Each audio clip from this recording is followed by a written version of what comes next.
Hi friends, నేను మీ కవి. ఈరోజు మా ఫ్రెండ్ని మేడం తిట్టింది. ఎందుకు తిట్టింది ఏంటి అని ఆ మాటల్లోనే తెలుసుకుందాం. చూపిస్తాను, చూడండి. హాయ్ ఫ్రెండ్స్, ఈరోజు నేను ఇస్త్రీ చేసుకురామంది మా మేడం. చేశాను, అది ముందే ఉన్నట్టుంది. కాలిపోయి నేను చూసుకోకుండా పనుకుని వచ్చేసాను. అది అట్టుకెళ్ళి ఇచ్చాను, కాలిపోయి ఉంది. నన్ను మస్తు తిట్టింది ఫ్రెండ్స్. నేను వచ్చి 1 month అయ్యింది.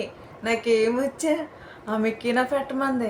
అది ఎడతంటేనేమో సొగుండు రావట్లేదు, అసలేమో ఏమీ రావట్లేదు, అసలే చెత్త రావట్లేదు. ఇదేంటి అని నేను చాలా టెన్షన్ పడ్డాను ఫ్రెండ్స్. మేడం చెప్దామా అంటే వచ్చి 1 month అవ్వలేదు, అది పోగొట్టేసావా అంటది. జీతం తెగ్గొత్తదేమో, ఏం చెయ్యాలరా దేవుడు అని జుట్టు పీక్కుని ఏడ్చి అది ఎలాగోలాగా మళ్ళీ చెప్పకపోతే చెప్పలేదంటది. చెప్పిన కాడి నుంచి చెప్పానంటది. పోగొట్టేసావా అని తిడుతుంది అని భయం వేసి, మేడం ఇది పోయింది మేడం అని చెప్పాను. పోయింది అనగానే నన్ను తల ఎత్తి తిట్టింది. తిట్టి ఏంటి ఇంతే మజును అని కూడా ఇంతే మజును అంది.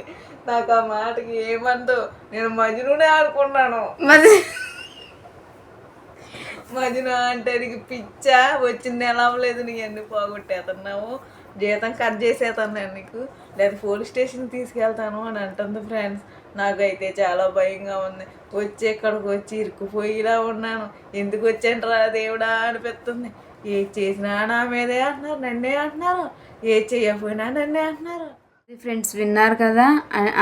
మజ్నూనా అంటే దాని అర్థం మెంటల్ దానా అని. మెంటల్ దానవా నువ్వేమన్నా అని తిట్టింది.